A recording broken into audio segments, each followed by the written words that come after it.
It's a kind of received understanding at this point that the modern West, and to varying degrees the modern world generally, is secular. To put it another way, we live in a decidedly disenchanted world. Again, this is something of a commonplace, right? For quite some time, people have been making the observation in this or that language that there's something different about now from the way it used to be. There's something about our age. And if you're listening to this, or if you read what I write, it's likelier than not that you lament this to some degree and wish for a kind of re-enchantment. But it's also possible that you view the enchanted world of the past as one rife with ignorance, superstition, and on account of these, danger. Or maybe neither of the foregoing quite describes your view. In any case, I'm going to take for granted that you accept that we live in a secular or disenchanted age. But what does this really mean? I want to explore this question here because the story that our secular world tells about its own character, about how it differs from the world that preceded it, isn't a helpful or accurate one. And one of the ways that it's less than accurate is that it places undue emphasis on belief. One notable feature of our world outlook today, perhaps most of all in the English-speaking world, is the considerable weight we put on what we call belief. We are troubled by questions about sincerity, authenticity, and irony. Phrases like going through the motions, having one's heart in something or not having one's heart in something, committing to the bit, and fake it till you make it, illustrate the tension we feel between belief and action. More to the point, we tend to assume that our ancestors saw, on some basic level, the same world we see, but held different beliefs about it, beliefs which we have shed. And this is what Charles Taylor calls a subtraction story. The crucial difference between our world and the enchanted world of the past being the subtraction of those beliefs. Beneath what was subtracted, we have the same world, same phenomena. Our explanations for them have simply improved. Just as Americans sometimes claim not to have accents, we claim not to see the physical world through any particular lens. Science, reason, has replaced the lenses of old. But this is just what Taylor, Owen, Barfield, as we'll soon see, and others argue is not an adequate account of what has happened. We do not merely hold fewer or different beliefs about the world. We experience the world differently. We actually do not experience the same phenomena as pre-modern people did. We get a taste of their perspective, perhaps, whenever we experience what we now call a synchronicity, especially one that inspires in us some spontaneous and involuntary feeling. We also, I think, see or feel traces of the way things used to be experienced in poetry, in art. When we read the accounts of pre-modern people, of things that happened to them, we would be mistaken to look for a superimposition of belief over things we merely would have explained differently. Rather, they saw and felt differently from us. They perceived the symbology of the world without having to imagine it. Or maybe a slightly better way to put it would be that they imagined it as they perceived it. As soon as they perceived it, readily.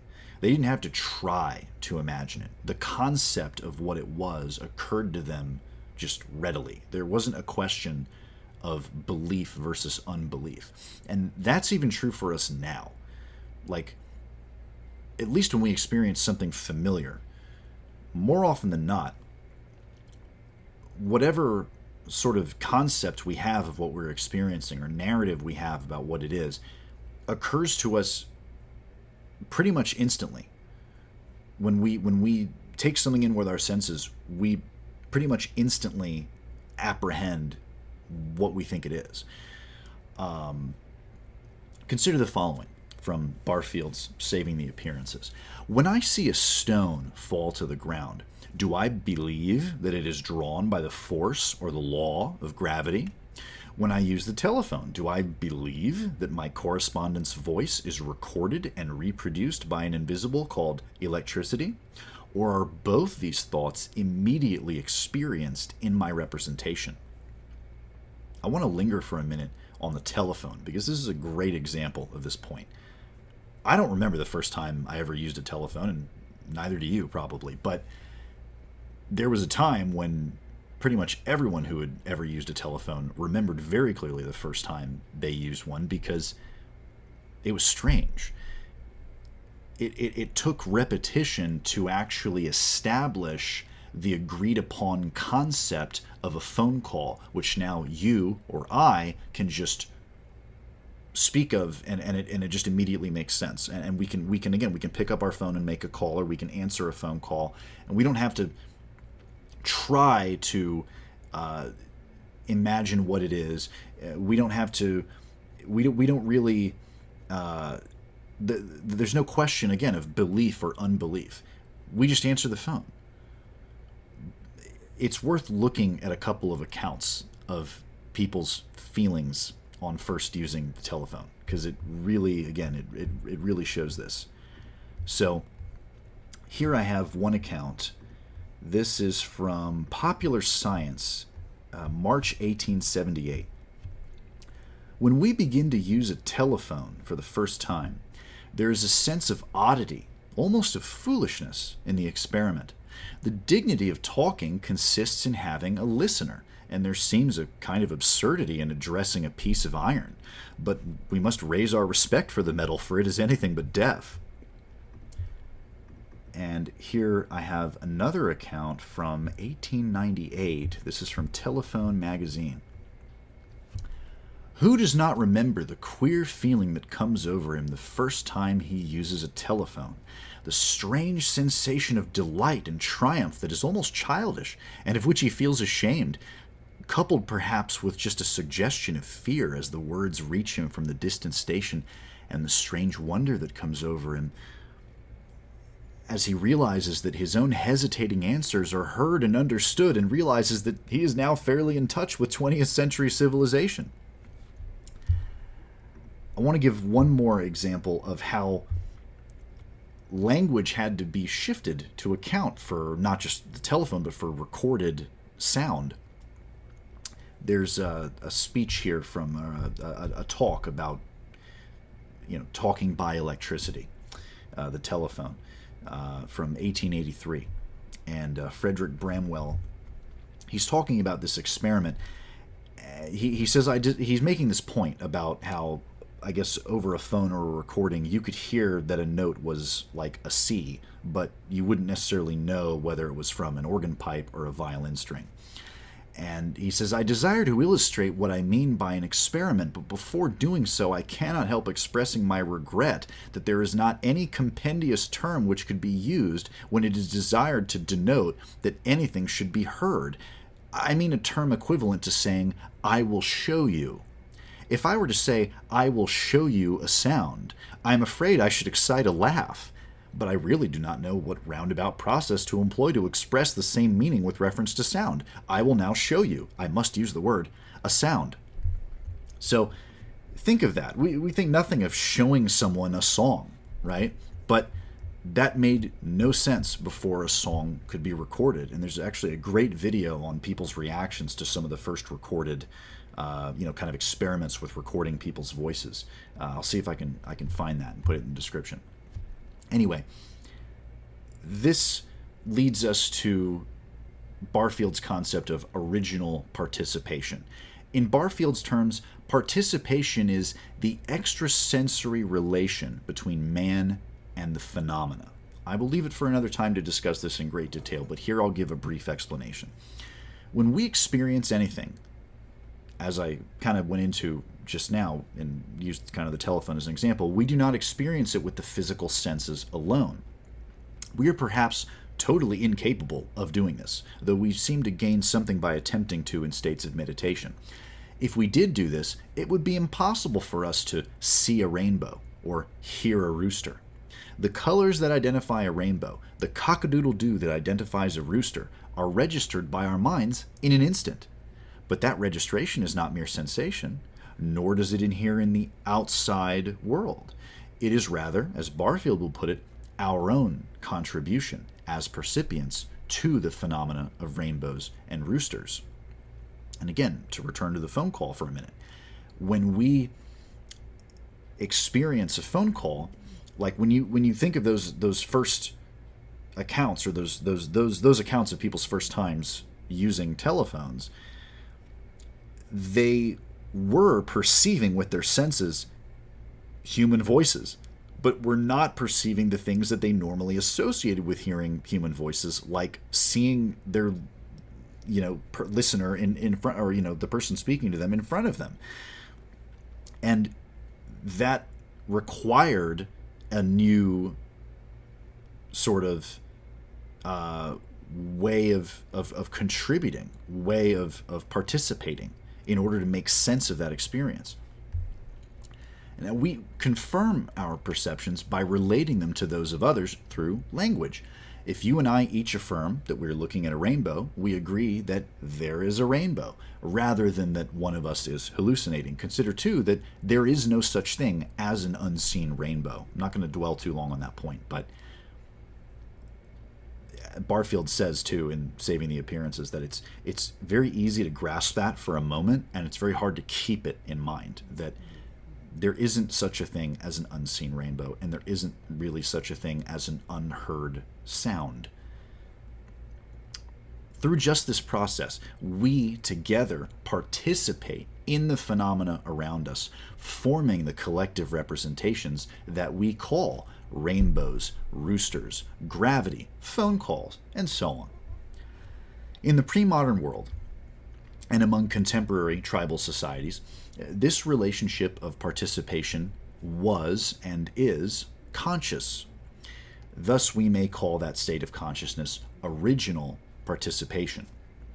To quote Barfield again, "For us, the represented is conceived as within our percipient selves, and it is only an unrepresented physical base, particles, he calls them, which we conceive of as without.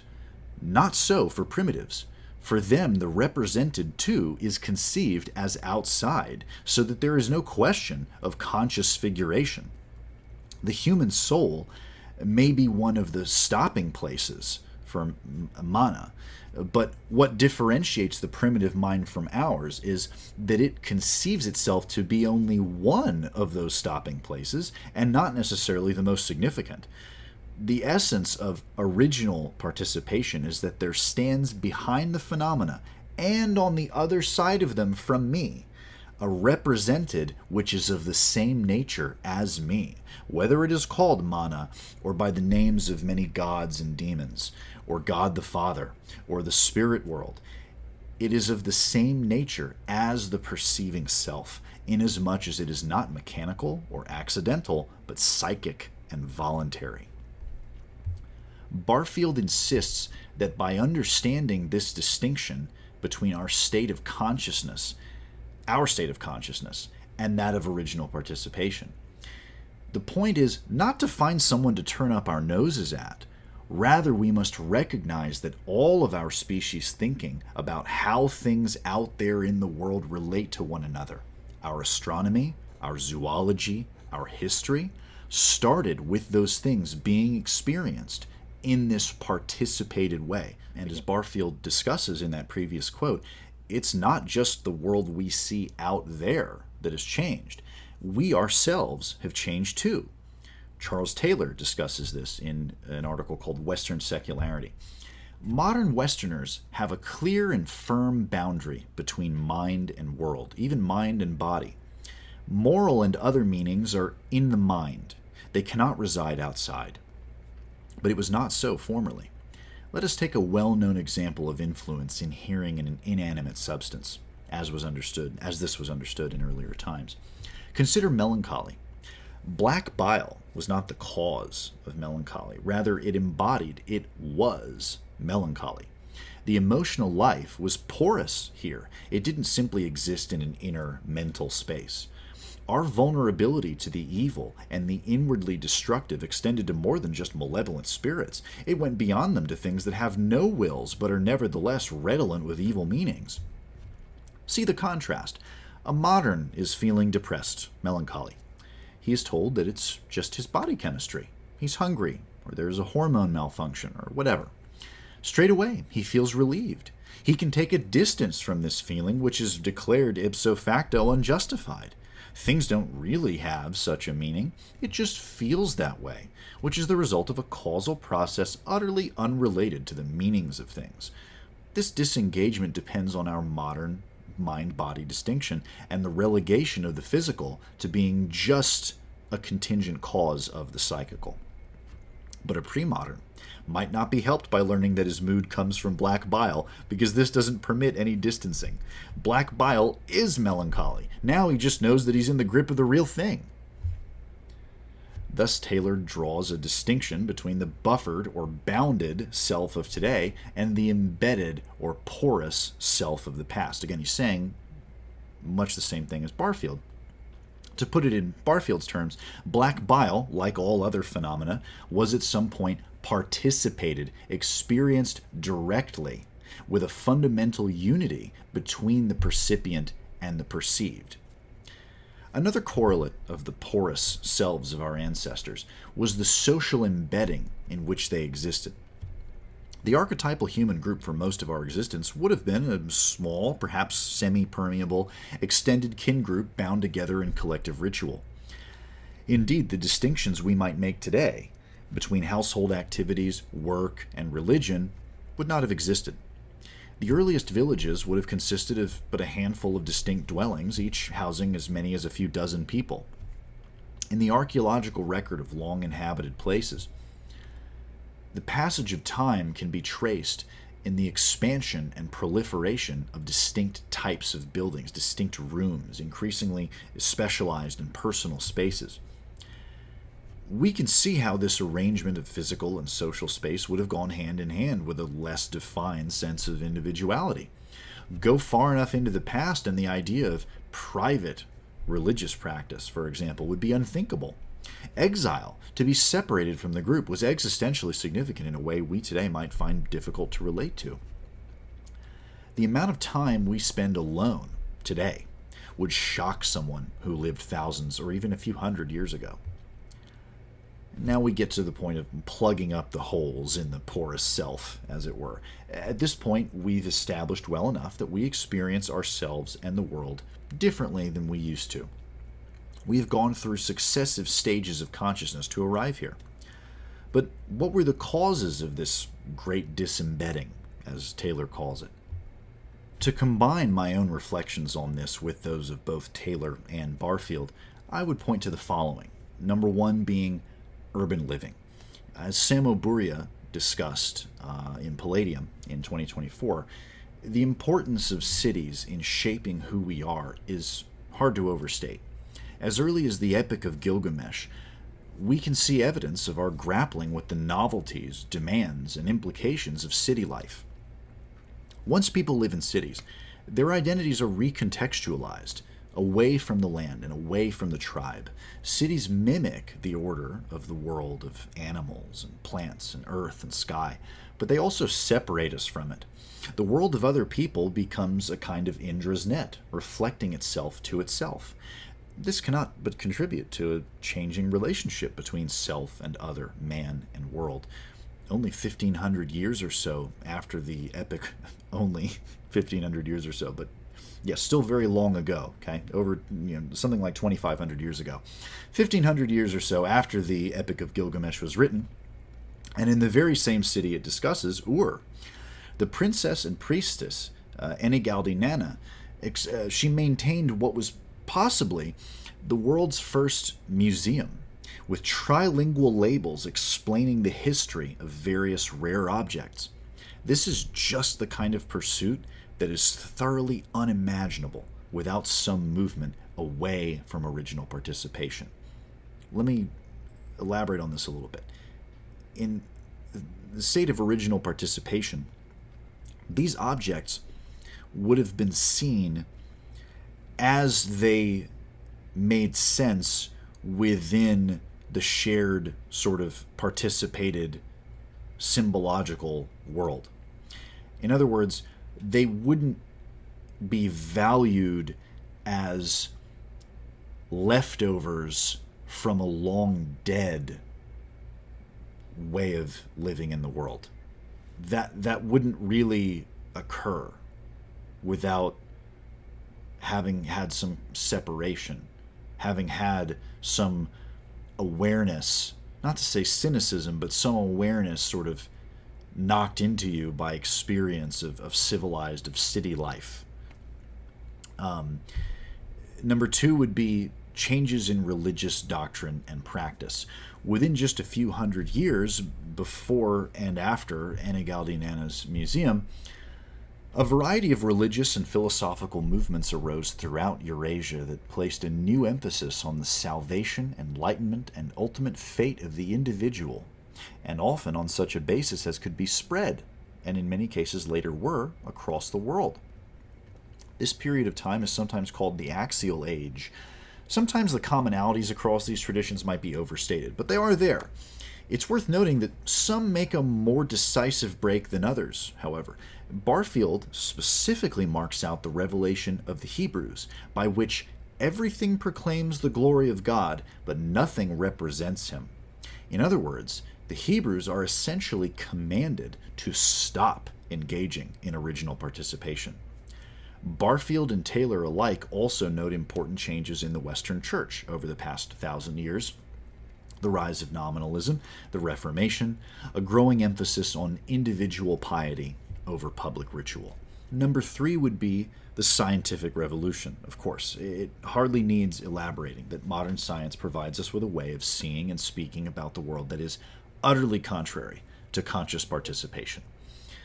Our hands, so to speak, are more capable than ever to effect change in the material world, but our eyes are closed to what they used to see.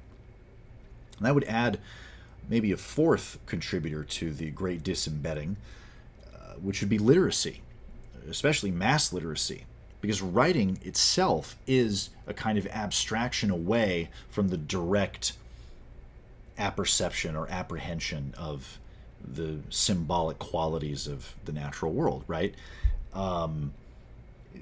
Look at the development of writing. Writing seems to begin with logographic writing, with writing that, and obviously that still exists today, but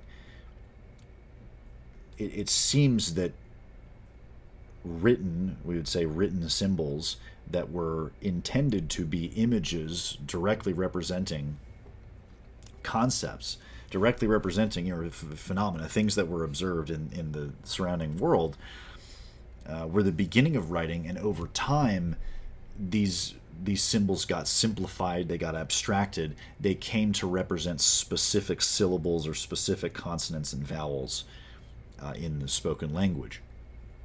And that's a great level of abstraction that demands really a different way of thinking, a different way of perceiving.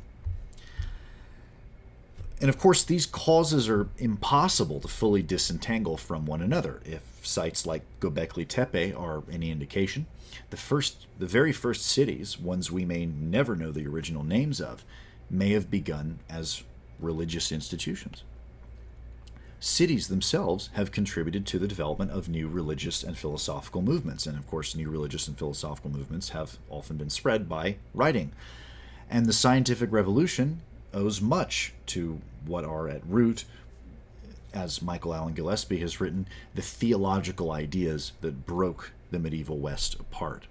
And I'm currently reading Alfred North Whitehead, who has an excellent, very just remarkable account of this as well. But taken together, these factors have created different degrees of conscious participation, of porous and buffered selfhood across different places and times. But we're living after the culmination of these trends in what Barfield called the desert of non-participation. I say after because Barfield considered that original participation had already virtually faded out, quote unquote, by the time of Goethe. And that since about the beginning of the 20th century, we have actually been moving more and more toward a further shift in consciousness. Barfield calls this final participation, and we'll discuss it another time.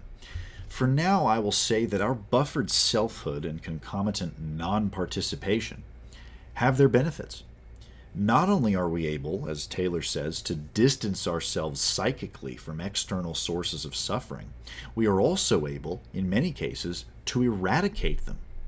Modern surgery and our civilization's many other works of mercy, as Barfield puts it, depend on just this kind of non-participated, externalized, machinic view of the world. We are also able to appreciate the beauty of nature, or I would say the grandeur of nature, in a way our earliest ancestors would have probably found impossible. Because we are not any longer stuck in nature.